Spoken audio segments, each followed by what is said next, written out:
तर मंत्री गिरीश महाजनांनी बदलापुरात संतप्त आंदोलकांची भेट घेतलेली आहे। सरकारकडून केस फास्ट ट्रॅकवर घेण्याचा निर्णय झालेला आहे अशी माहिती महाजनांकडून या ठिकाणी आंदोलनकर्त्यांना देण्यात आली। फडणवीसांनी एसआयटी मार्फत चौकशीचे आदेश दिलेले आहेत अशी सुद्धा माहिती गिरीश महाजन यांच्याकडून देण्यात आली। तुम्हाला जे हवंय तेच होणार असं आश्वासन महाजनांनी आंदोलकांना दिलं।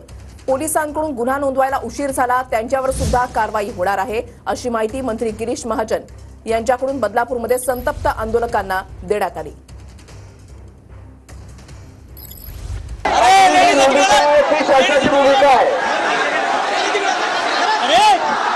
आपली जी भूमिका आहे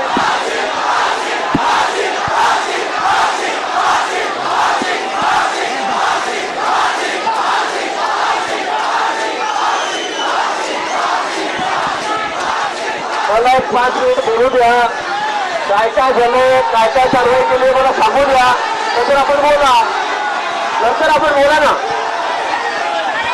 या संदर्भामध्ये चौकशी समिती नेमली गेलेली आहे, एसआयटी नेमली गेलेली आहे। याची तात्काळ 2 दिवसामध्ये चौकशी होईल। जे पोलीस अधिकारी या दोषी आता चौकशी झाल्याशिवाय कसं कळेल कोणावर दोष करायचा। पोलिसांवर सुद्धा कडक कारवाई केली जाईल। पोलिसांना इथे सोडलं जाणार नाही। ज्या पोलिसांनी दिरंगाई केलेली आहे, ज्या पोलिसांनी या ठिकाणी वेळकाढूपणा केलेला आहे, त्यांच्यावर सुद्धा कारवाई केली जाईल। थोडा वेगळं सोडलं जाणार नाही। बदलापूरमध्ये कुठे चालणार नाही, राज्यामध्ये देशामध्ये चालणार नाही।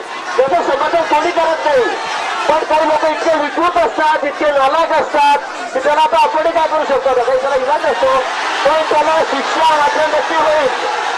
याच्यावर इलाज हा नाही की त्याच्यावर शिक्षा झाली पाहिजे। आपण ते फास्ट ट्रॅक मध्ये घेऊ, त्याच्यामध्ये उज्ज्वल निकम सरकारी वकील आहेत, त्यांची